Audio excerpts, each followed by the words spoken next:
this is how ITF scoring works. So the first part that we're going to start with is that there's shots fired, there's action, and then at the end of the match there's a result, there's an outcome. But there's plenty that goes on in between that we really need to kind of stay cognizant of and make sense of. So this kind of breaks down the first part of it. So from when the shot is thrown to the score being given, it's not a direct action reaction kind of thing. Some other stuff has to happen. So from your own perspective, you threw the shot, did it hit or did it miss? And why are we talking about shots that miss? Well, you will see about that in a second. So from the umpire's perspective, they're the ones noting the scores. First of all, if it hit, did they see it? Because an umpire cannot write down your score or note your score unless they actually saw it make contact. That's the theory.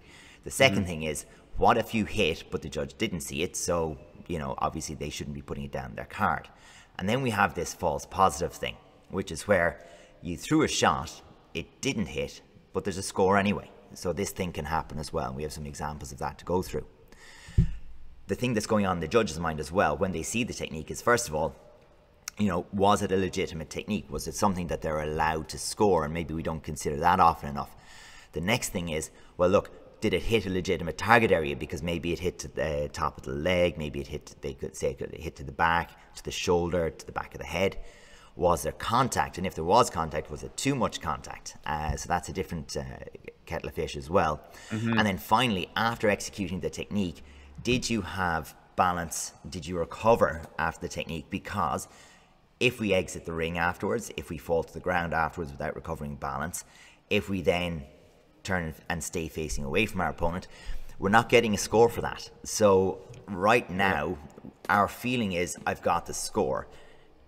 What the referee sees can be a bit different. And you see there's 3 layers to this then as well, in a split second. Oh yeah. And that's only for that's one shot thrown. What about like the kind of the messy exchanges where there's a lot going on? Yeah, a series of combinations. Possibly a split second.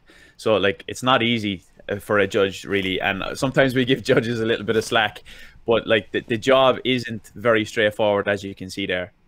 Exactly. So as we're running through that, the next thing that we're thinking about is the fact that this is happening in 4 corners. So I've got my 4 colors here, but we have the warnings and fouls as well as those scores being pushed through the funnel to give you a scorecard at the end. So of course, you're building your scores, although not probably exactly as you remember it for every judge. So you're going to have a different opinion of your score compared to all 4 of the judges. The second thing is the fouls and warnings apply across the board. They're evenly applied because they're automatic. And they apply to each scorecard equally. So the scores aren't applied to each scorecard equally, but the fouls and warnings are. And they all contribute to the score. So very important. Yeah, so again, without a score or without a scoreboard, it's very hard to balance that, because you're not trying to do simple math in your head. You're trying to actually keep 4 buckets. Is it more or less? Is it empty, full? What way is it?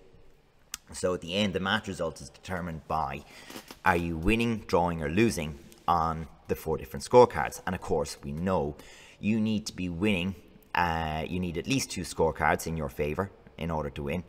And you need to be, of course, 2-1, 2-1 draw, 2-2-0, whatever it happens to be. But you need 2 scorecards in your favor to to win. And what that does is it brings into, it's not enough even to just, draw 3 and win 1. That doesn't do it for you. You need enough of majority across the match